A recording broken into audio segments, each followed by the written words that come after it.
রাজধানীতে দাঁড়িয়ে কথা বলছি, অথচ ওপারে কিন্তু অন্ধকার, মানে আমরা আলোর নিচে অন্ধকার বলতে পারি। মানে ছোট 7-8 বছরের থেকেই এই ব্রিজ চাই, গ্যাস চাই বলতে বলতে এই পর্যন্ত এই 60 বছর বয়স হয়েছে, 58 বছর বয়স। মহিলা প্রসবকালীন সময়ে এখানে আস্তে আস্তে সে অ্যাক্সিডেন্ট হয়ে যাচ্ছে, মারা যাচ্ছে। আমরা এখানে দাঁড়িয়েছি, আমাদের কাউন্দিয়া ইউনিয়ন একটা মাত্র ইউনিয়ন যেটা চতুর্দিকে পানি, দ্বীপের মতো একটা জায়গা, কিন্তু মাত্র 200 মিটার অদূরেই মিরপুর 1 নাম্বার। আমরা ঢাকা 14 আসনের ভোটার অন্তর্ভুক্ত। তো আমাদের সাথে এই অঞ্চলের যোগাযোগ শুধুমাত্র এই একটা মাত্র ব্রিজের জন্য আমরা এই আজকে এতক্ষণ পর্যন্ত এখানে দাঁড়িয়ে আছি। আমরা গত অর্ধশত বছর এই ব্রিজের জন্য বিভিন্ন সরকারি দপ্তরে, বিভিন্ন নেতার দরবারে আমরা হাজিরা দিছি, কিন্তু শেষ পর্যায়ে গত সরকারের আমলে আমাদের ব্রিজটা একদিকে পাশ হইয়া ব্রিজ হওয়ার জন্য কার্যক্রম শুরু হয়েছে, টেন্ডারও হয়েছে, আলহামদুলিল্লাহ কাজ চলমান, একটু অদূরেই দেখতে পাবেন। কিন্তু এখন হঠাৎ করে নোটিশ দিচ্ছে নৌ পরিবহন মন্ত্রণালয় থেকে যে আমাদের ব্রিজের যে হাইট এইটা এ থেকে বি ক্যাটাগরিতে নিতে হবে, উন্নীত করা লাগবে। কিন্তু একটু অদূরেই গাবতলী আরিচা মহাসড়কে আপনার যে ব্রিজ, সেইটা এই নৌ পরিবহন ক্লিয়ারেন্স 7.62, এখানে আপনার বিরুলিয়া, আশুলিয়া, সকল ব্রিজ, বসিলা, সব ব্রিজ 7.62 ক্লিয়ারেন্সের মধ্যে আছে। কিন্তু হঠাৎ করে কি মনে করছে নৌ পরিবহন মন্ত্রণালয়, আমরা বুঝতেছি না, এইটাকে 12.2 করতে হবে। এখন হঠাৎ করে এখানে কি যাবে আর কিভাবে এখানে ওই জিনিস আসবে যে এইটা ওইখান দিয়ে যাইতে হবে। তো আমাদের মনে হইতেছে আসলে কাউন্দিয়ার মানুষের যে জনদুর্ভোগ এত বছর হয়েছে, এতে তারা খুব খুশি। তারা চাইতেছে আমাদের এই দেশের মানুষগুলা এইভাবে আজীবনই বিপদে থাকুক। আমরা এই পারে আসলে কাজ কারবার করতে নিলে মানুষ আমাদেরকে চাকরি দিতেও চিন্তা করে যে হেই পাইরে আসতে সময় লাগবে। আমাদের বাচ্চারা এই পারে ভালো স্কুলে মাদ্রাসায় পড়তে গেলে নৌকার জন্য প্রত্যেক বছরই 2-4-5টা অ্যাক্সিডেন্ট ঘটতেছে, আর 10-15 জন মানুষ আপনারা পত্রিকা পাতায় দেখতে পাবেন মারা যাচ্ছে। আমাদের ওই পারে কোনো ভালো কলেজ নাই, কোনো স্কুল নাই, ভালো কলেজ নাই, হসপিটাল নাই, মা শিশু হাসপাতাল নাই। আমাদের সকল কিছু এই পারে আইসা করতে হয়, কিন্তু দেখা গেছে একজন মহিলা প্রসবকালীন সময়ে এখানে আস্তে আস্তে সে অ্যাক্সিডেন্ট হয়ে যাচ্ছে, মারা যাচ্ছে। আজকে আমাদের এই জিনিস হয়ে গেছে, তৈরি হচ্ছে, এর ভিতরে হঠাৎ করেই বন্ধ হয়েছে। আজকে আমাদের প্রাণপণ লড়াই চলবে। আমরা আজকে প্রাথমিকভাবে একটা ধর্মঘট করতেছি, প্রাথমিকভাবে মানববন্ধন করতেছি, কিন্তু আমাদের এই ব্রিজ, আমাদের এই দাবি দেওয়া কোনোভাবে অপরিণীয় থাকলে আমরা আমরণ অনশন করব। আমরা চাই, আমরা আপনাদের মাধ্যমে চাই যে আমাদেরকে ওই ধরনের কোনো সিচুয়েশনে এই দেশের গভর্নমেন্ট না দেখ। আমার মনে হয় বর্তমান সরকারকে অস্থিতিশীল করে রাখার জন্য এই নৌ পরিবহন মন্ত্রণালয়ের লোকজন আমাদেরকে দিয়ে আন্দোলন করাইতে চাচ্ছে। দেশটা অস্থির হোক, চতুর্দিকে দেশের অস্থিরতা, আমরা আসলে চাই না এই অস্থিরতা। আমি আপনাদের মাধ্যমে আমাদের বর্তমান সরকারের উপদেষ্টাদেরকে, মহোদয়দেরকে এবং প্রধান উপদেষ্টা মহোদয়ের দৃষ্টি আকর্ষণ করতেছি যে দয়া করে আপনারা প্রয়োজনে আপনাদের তদন্ত কমিটি দিয়ে তদন্ত করে দেখেন আসলে আমাদের প্রয়োজনীয়তা কতটুকু। আমাদের এই ব্রিজটা কোনোভাবেই বন্ধ করেন না, আর যদি বন্ধ করেন তাহলে আমরা কঠোর আন্দোলনে চলে যাব। আমি একজন গণমাধ্যম কর্মী, তো আমিও এই অঞ্চলেরই বাসিন্দা। আমি যখন জানতে পারলাম যে এই লালিত স্বপ্ন আমাদের কাউন্দিয়াবাসী, একটা দ্বীপ অঞ্চল, কিন্তু ব্রিজটি বন্ধ হয়েছে, নির্মাণ কাজ বন্ধ হওয়ার কারণে আমি বিষয়টা খতিয়ে দেখার চেষ্টা করলাম, তথ্য অনুসন্ধান করলাম।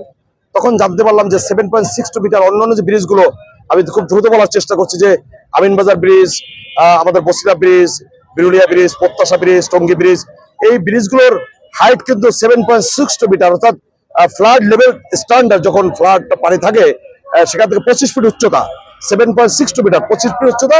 এই 25 ফিট উচ্চতায় একতলা বা দোতলা জাহাজ কিন্তু অনায়াসে চলাচল করতে পারে।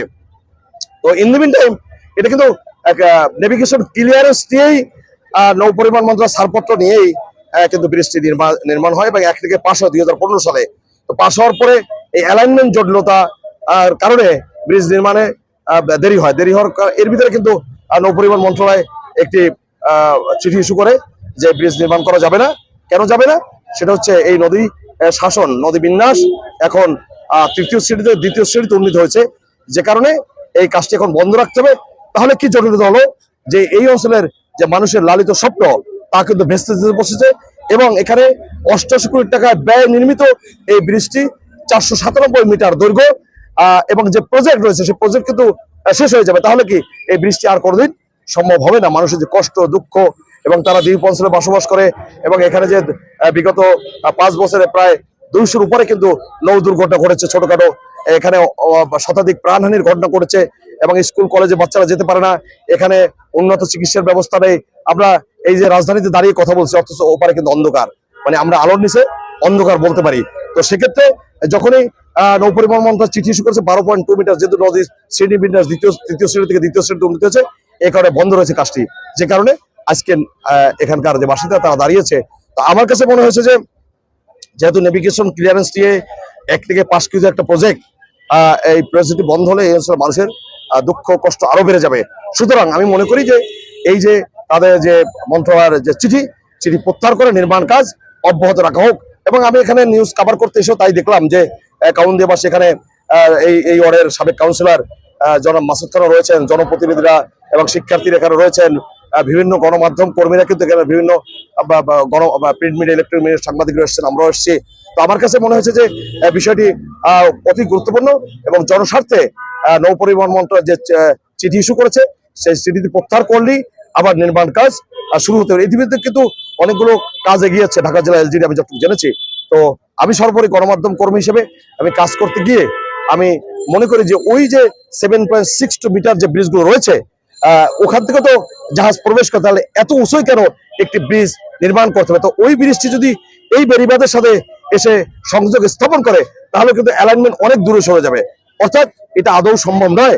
আর প্রজেক্ট কাজও শেষ হয়ে যাবে, এই ব্রিজ আর হবে না, এই অঞ্চলের মানুষের সেই দুঃখ কষ্ট তা রয়ে যাবে। তো আমি মনে করি যে সরকারের নৌ পরিবহন মন্ত্রণালয়ের মাননীয় উপদেষ্টা রয়েছেন, এবং বিআইডব্লিউটি এর সম্মানিত চেয়ারম্যান, তিনি অত্যন্ত সজ্জনময় সঙ্গে কথা বলেছি।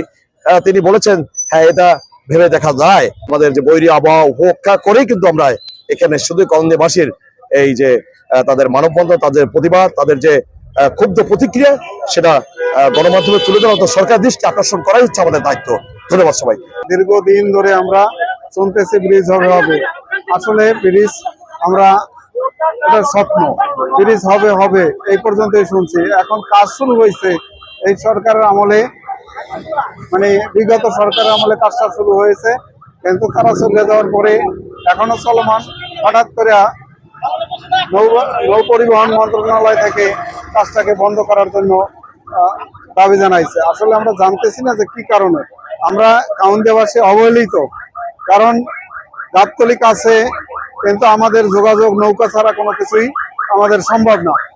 দীর্ঘদিনেরই এই দাবিটা ছিল যে ব্রিজটা হইলে কাউন্দিয়ার এই 2.5 লাখ 3 লাখ মানুষের অন্তত যাতায়াতের সুবিধা হবে। প্রধান উপদেষ্টার কাছে আমাদের কাউন্দিয়াবাসীর পক্ষ থেকে যে জোরালো দাবি যে আমাদের এই ব্রিজটা পুনরায় যেন এই অর্ডারটা ক্যান্সেল করে পুনরায় আবার এটাকে কাজ করার জন্য চালু করা হোক, এবং প্রধান উপদেষ্টার মাধ্যমে আমরা নৌ পরিবহন মন্ত্রণালয় এবং পিডব্লিউডি মন্ত্রণালয়ের যে উপদেষ্টা, তার কাছে আমাদের জোরালো দাবি। আমাদের মা বোনেরা খুব অসুবিধা, সবচেয়ে বেশি মা বোনেরা, গর্ভবতী মারা আরো বেশি অসুবিধা আছে। আমরা নৌকা দিয়ে দিতে পারি না। এই পর্যন্ত আমার মনে হয় 50 থেকে 60 জন লোক এই লঞ্চের ধাক্কা খেয়ে, ভলগেটের ধাক্কা খেয়ে মারা গেছে। এটা হলো তুরাগ নদী। এই তুরাগ নদীর উপর দিয়ে আমরা অবহেলিত থাকার কারণে এই ব্রিজটা বহুত দিনকার আকাঙ্ক্ষা আমাদের, মানে ছোট 7-8 বছরের থেকেই এই ব্রিজ চাই বলতে বলতে এই পর্যন্ত এই 60 বছর বয়স হয়েছে, 58 বছর বয়স হয়েছে।